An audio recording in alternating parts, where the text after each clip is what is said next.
আপোষহীন নেত্রী খালেদা জিয়ার জীবন অবসান, স্বামীর কবরের পাশে রাষ্ট্রীয় মর্যাদায় দাফন কাল। দেশের প্রথম নারী প্রধানমন্ত্রীর মৃত্যুতে 3 দিনের রাষ্ট্রীয় শোক। বুধবার সাধারণ ছুটি ঘোষণা, মায়ের জন্য দোয়া চাইলেন তারেক রহমান। বিএনপি চেয়ারপারসনের প্রয়াণে বিভিন্ন রাজনৈতিক দলের শোক, নানা দেশের রাষ্ট্র ও সরকার প্রধানদের সমবেদনা। 5 ব্যাংকের রেজুলেশন স্কিম চূড়ান্ত, শেয়ারে রূপান্তর হবে আমানত। রাশিয়ার প্রেসিডেন্টের বাসভবনে ইউক্রেনের হামলা, পুতিনের সঙ্গে ফোনালাপে কিয়েভের ওপর ক্ষোভ ঝাড়লেন ট্রাম্প। দেশের প্রথম নারী প্রধানমন্ত্রী বিএনপি চেয়ারপারসন খালেদা জিয়া মারা গেছেন।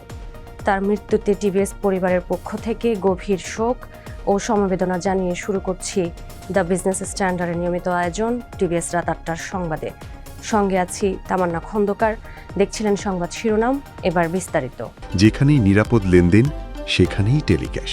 টেলিক্যাশ, নিরাপদ লেনদেন নিমিষেই। দেশের প্রথম নারী প্রধানমন্ত্রী বিএনপি চেয়ারপারসন খালেদা জিয়া মারা গেছেন। তার বয়স হয়েছিল ৭৯ বছর। ৩০ ডিসেম্বর মঙ্গলবার ভোর ৬টার দিকে ঢাকার এভারকেয়ার হাসপাতালে চিকিৎসাধীন অবস্থায় তার মৃত্যু হয় বলে তার ব্যক্তিগত চিকিৎসক অধ্যাপক AZM জাহিদ হোসেন জানিয়েছেন। ৯০-এর স্বৈরাচার বিরোধী আন্দোলনের মধ্য দিয়ে আপোষহীন নেত্রী অভিধা পাওয়া খালেদা জিয়া বিএনপির নেতৃত্ব দিয়েছেন ৪১ বছর। তিনি 5 বারের সংসদ সদস্য, 3 বারের প্রধানমন্ত্রী আর বিরোধী দলীয় নেতার দায়িত্ব পালন করেছেন 2 বার। গৃহবধূ থেকে রাজনীতিতে নাম লেখানো খালেদা জিয়ার 4 দশকের রাজনৈতিক জীবনের বড় সময় কেটেছে রাজপথের আন্দোলনে। তিনি গ্রেপ্তার হয়েছেন, জেল খেটেছেন, তবে দেশ ছেড়ে পালিয়ে যাননি। সংসদ নির্বাচনে প্রার্থী হয়ে কখনো তিনি হারেননি। কাল বুধবার দুপুর 2টায় জাতীয় সংসদ ভবন মাঠ ও মানিক মিয়া এভিনিউয়ে বিএনপি চেয়ারপারসনের জানাজা হবে।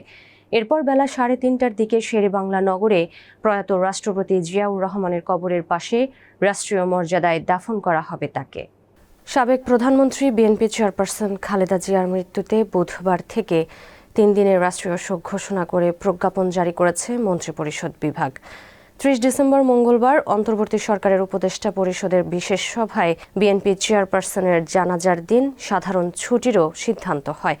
পরে দুপুর 12টায় জাতির উদ্দেশ্যে দেওয়া ভাষণে প্রধান উপদেষ্টা মোহাম্মদ ইউনূস সরকারের সিদ্ধান্ত ঘোষণা করেন। এতে বলা হয়, 3 বারের সাবেক প্রধানমন্ত্রী বিএনপি চেয়ারপারসন খালেদা জিয়ার মৃত্যুতে অন্তর্বর্তী সরকার গভীরভাবে শোকাহত। আগামী বুধবার থেকে শুক্রবার পর্যন্ত রাষ্ট্রীয় শোক পালনের সিদ্ধান্ত নিয়েছে সরকার। সাবেক প্রধানমন্ত্রী খালেদা জিয়ার মাগফিরাতের জন্য আগামী শুক্রবার দেশের সব মসজিদে বিশেষ দোয়া আয়োজন করা হবে। অন্যান্য ধর্মীয় প্রতিষ্ঠানেও তার আত্মার শান্তির জন্য আয়োজন করা হবে বিশেষ প্রার্থনার। এদিকে সদ্য প্রয়াত মা খালেদা জিয়ার জন্য দেশবাসীর কাছে দোয়া চেয়েছেন তার বড় ছেলে বিএনপির ভারপ্রাপ্ত চেয়ারম্যান তারেক রহমান। 30 ডিসেম্বর দুপুরে ভেরিফাইড ফেসবুক পেজে দেওয়া এক পোস্টে এ আহ্বান জানান তিনি। বিএনপি চেয়ারপারসন খালেদা জিয়ার প্রয়াণে শোক প্রকাশ করেছে আওয়ামী লীগ, জামায়াতে ইসলামী, এনসিপি সহ বিভিন্ন রাজনৈতিক দল। আওয়ামী লীগ সভাপতি ক্ষমতাচ্যুত প্রধানমন্ত্রী শেখ হাসিনা এক শোক বার্তায় বলেন, বাংলাদেশের প্রথম নারী প্রধানমন্ত্রী হিসেবে গণতন্ত্র প্রতিষ্ঠার আন্দোলনে খালেদা জিয়ার অবদান ছিল অপরিসীম। জামায়াতে ইসলামীর আমির শফিকুর রহমান শোক বিবৃতিতে বলেন, বহুদলীয় গণতন্ত্র পুনঃপ্রতিষ্ঠা, জনগণের ভোটাধিকার এবং স্বৈরাচার বিরোধী আন্দোলনে তার ভূমিকা ইতিহাসে স্মরণীয় হয়ে থাকবে। জাতীয় নাগরিক পার্টির আহ্বায়ক নাহিদ ইসলাম ফেসবুকে লেখেন, স্বৈরাচার বিরোধী আন্দোলনে তার সাহসী নেতৃত্ব গণতান্ত্রিক অধিকার আদায়ে এদেশের মানুষকে পথ দেখিয়েছে। খালেদা জিয়ার মৃত্যুতে শোক প্রকাশ করেছে বিভিন্ন দেশের রাষ্ট্র ও সরকার প্রধানরা। ভারতের প্রধানমন্ত্রী নরেন্দ্র মোদী, পাকিস্তানের প্রধানমন্ত্রী শাহবাজ শরীফ, চীনের প্রধানমন্ত্রী লি কিয়াং আলাদা শোক বার্তায় সমবেদনা জানিয়েছেন। এছাড়া খালেদা জিয়ার মৃত্যুতে গভীর শোক প্রকাশ করেছে ফ্রান্স, যুক্তরাজ্য, অস্ট্রেলিয়া, জাতিসংঘ, ইইউ। এদিকে বুধবার খালেদা জিয়ার জানাজায় অংশ নেবেন ভারত, পাকিস্তান, ভুটান ও মালদ্বীপের উচ্চ পর্যায়ের প্রতিনিধিরা। এরই মধ্যে ভারতের পররাষ্ট্রমন্ত্রী এস জয়শঙ্কর, পাকিস্তানের উপপ্রধানমন্ত্রী ও পররাষ্ট্রমন্ত্রী ইসাক দার উপস্থিত থাকবেন বলে হাই কমিশনের পক্ষ থেকে নিশ্চিত করা হয়েছে। সংকটে পড়া শরিয়া ভিত্তিক 5টি ব্যাংক একীভূত করে গঠিত সম্মিলিত ইসলামী ব্যাংক পিএলসি এর জন্য ব্যাংক রেজুলেশন স্কিম 2025 বা নীতিমালা চূড়ান্ত করা হয়েছে। এই স্কিম অনুযায়ী আমানতকারীদের অর্থ ফেরতের জন্য একটি সুনির্দিষ্ট ধাপ ও সময়সীমা নির্ধারণ করে দিয়েছে বাংলাদেশ ব্যাংক।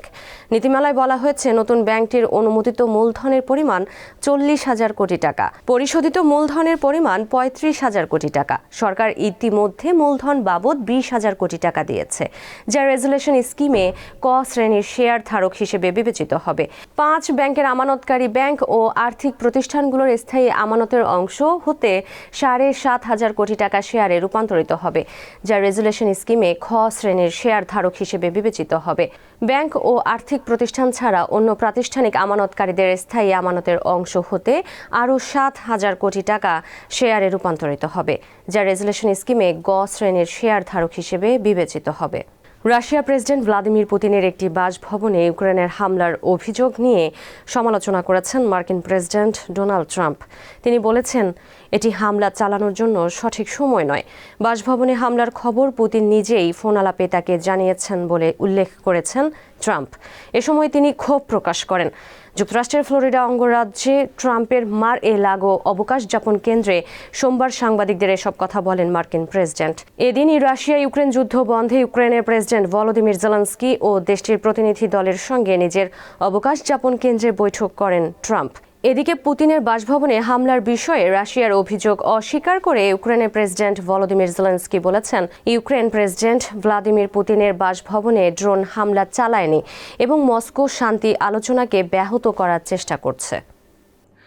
দর্শক, এই ছিল টিভিএস রাত 8টার সংবাদে। এতক্ষণ সাথে থাকার জন্য ধন্যবাদ সবাইকে।